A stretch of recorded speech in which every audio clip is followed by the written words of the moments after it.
Assalamualaikum warahmatullahi wabarakatuh. Oke, di sini saya akan menjelaskan tentang materi kerangka dasar kurikulum, hakikat, landasan, dan prinsip kurikulum. Sebelum kita masuk ke materi, saya akan memperkenalkan diri terlebih dahulu.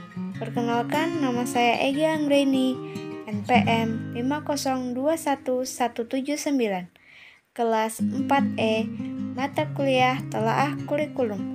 Dosen pengampu Tio Gusti Satria, Magister Pendidikan. A. Kerangka dasar kurikulum. Kurikulum merupakan dasar pengelolaan pembelajaran pada satuan pendidikan.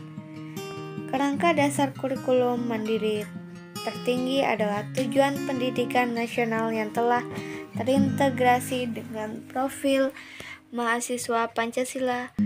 Dari sini, standar kompetensi lulusan kemudian dijabarkan menjadi standar isi, proses, dan evaluasi pendidikan.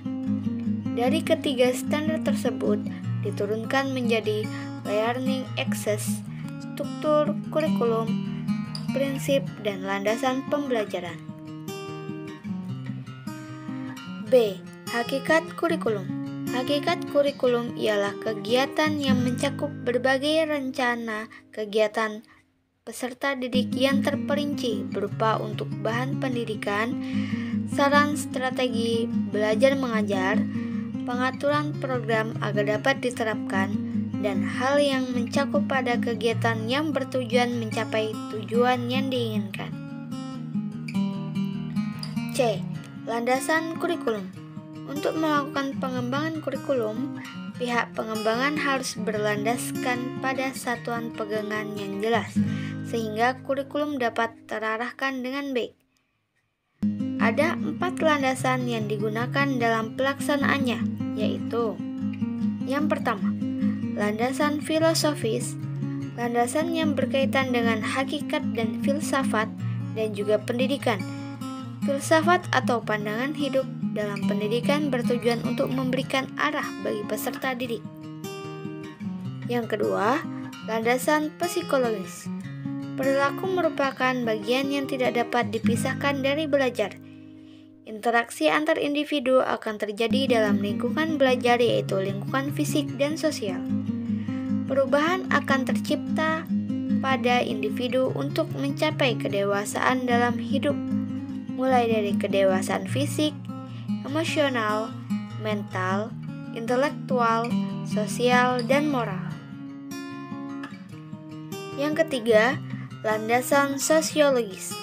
Pengembangan kurikulum harus dilandaskan pada faktor sosiologis karena peserta didik merupakan individu sosial yang erat kaitannya dengan interaksi di lingkungan sosial sekitarnya berupa masyarakat. Nilai-nilai yang didapatkan selama proses belajar mengajar harus sesuai dengan nilai-nilai yang berkembang dalam masyarakat dalam membangun kehidupan. Yang keempat, landasan ilmu pengetahuan dan teknologis. Perkembangan ilmu pengetahuan dan teknologis telah mengalami banyak perubahan dibandingkan dengan waktu pertama kali berkembang beberapa abad lalu. Ilmu pengetahuan dan teknologi saat ini sangat didasari oleh penemuan pada abad pertengahan oleh tokoh-tokoh terkenal di bidang-bidang tertentu. D. Prinsip pengembangan kurikulum. Prinsip pengembangan kurikulum. Dalam pengembangan kurikulum, ada tujuan prinsip yang harus dipenuhi dalam pelaksanaannya, yaitu sebagai berikut. 1. Kurikulum disusun berdasarkan prinsip untuk menentukan potensi dalam diri peserta didik agar dapat mencapai kemampuan terbaiknya. Selain itu, juga harus memperhitungkan dan kebutuhan serta tuntutan dari lingkungan. 2. Memperhatikan karakteristik peserta didik yang beragam, mulai dari agama, sosial, budaya, adat istiadat, jenis kelamin, dan lain sebagainya. Tidak ada pembedaan atas keragaman tersebut. Yang Yang ketiga, menyesuaikan dengan perkembangan ilmu pengetahuan dan teknologi agar dapat menyesuaikan dengan perubahan yang ada. Yang keempat, mampu memenuhi kebutuhan masyarakat sebagai pemecah sebagai permasalahan yang dihadapi dalam kehidupan. Yang kelima, menyeluruh dan berkesinambungan. Maksudnya, setiap pelajaran yang diberikan kepada peserta didik sesuai dengan tingkat pendidikannya dan berkelanjutan sampai di tingkat yang lebih tinggi. Yang keenam, kurikulum disusun agar manusia dapat belajar sepanjang hayat.